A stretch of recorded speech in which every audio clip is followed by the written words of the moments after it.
Samarqand viloyatidan Navoiy shahriga davo izlab kelganman. Hozirgi kunda Shuhrat Fayz asalari bilan davolash klinikasidaman. Men hozirgi 3-marta kelyapman. Men kelganimda grijam bor edi, davlinam bor edi, allergiyam bor edi. Ko'p edi-da. Xudoyimga, Allohimga beatad shukr, mana 3-marta kelyapman. Ancha yengillashdim.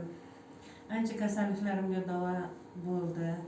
Men yurtdoshlarimga, hamma qarindosh urug'larimga ham shu jumladan hammaga taklif qilaman. Mana shu Navoiy shahriga kelinglar.